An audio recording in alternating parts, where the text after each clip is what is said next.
The impact of British rule on rural India.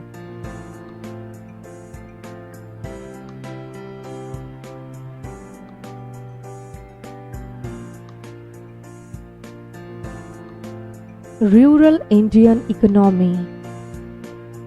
The Indian villages were considered as self-sufficient units. Indian villages needed very little from the outside world except items like salt and clothes. Rich and prosperous, each village was governed by its own panchayat. Its only link with the government was the duty of paying the yearly revenue.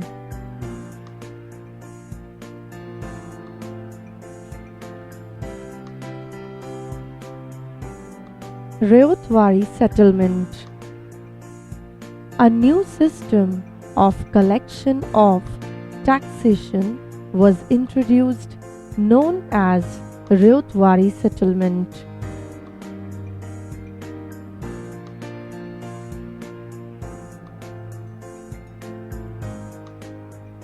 In this system, the revenue was fixed for a period of 30 years, after which it could be revised.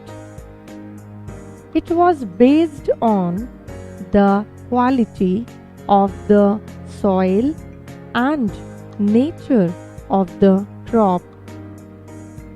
The mode of collection was rigid, without any remissions.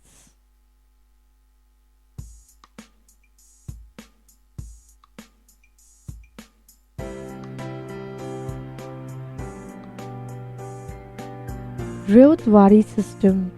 RYOTWARI system prevailed in the southern provinces of British India.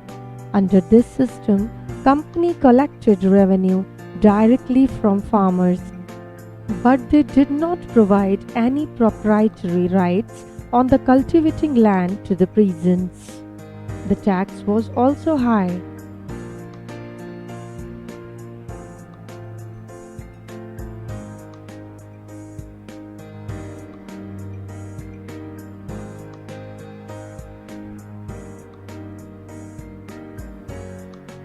MAHALWARI settlement. Under this system, the settlement was made with the village communities as a whole, represented by talukdars or head of mahal.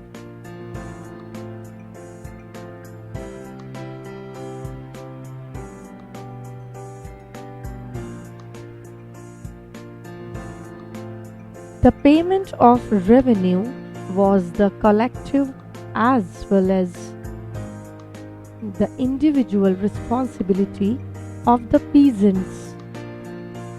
The talukdar was responsible for collecting the revenue from the village and handing it over to the British collectors.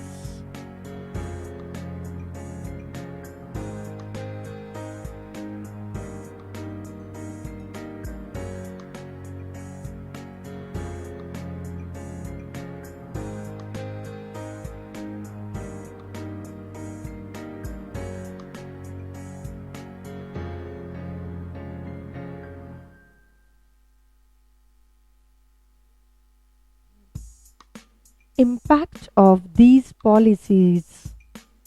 In order to pay the high revenue, many landlords shifted from producing food crops to commercial crops to increase their income. Only a tiny section of the populace benefited by this new trend and became richer.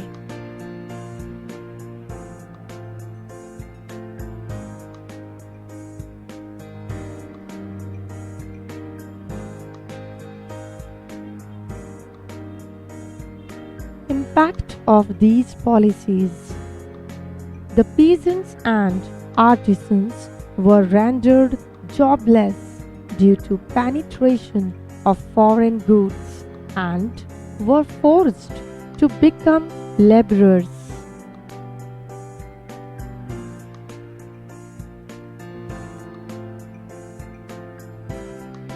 Deindustrialization.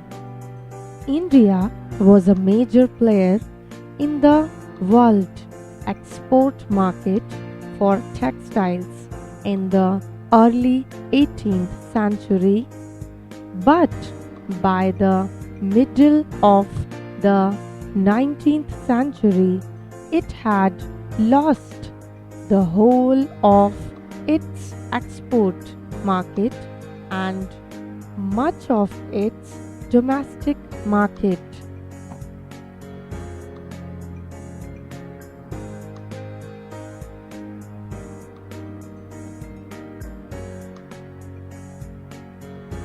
While India produced about 25% of world industrial output in 1750, this figure had fallen to only 2% by 1900.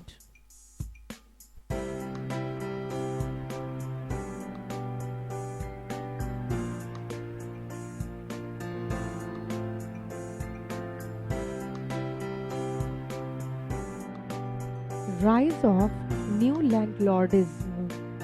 The high revenue demands forced the traditional landowners to sell their land.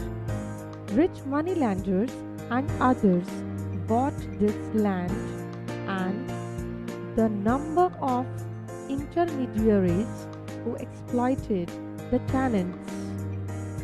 A consequence of the rise and growth of this new parasitic class was seen in the political arena during India's freedom struggle.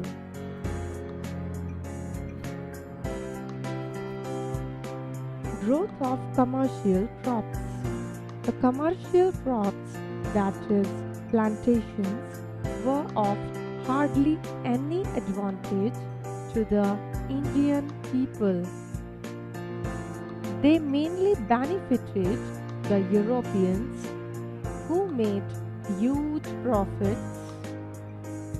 These unskilled laborers were poorly paid and were oppressed by the plantation owners.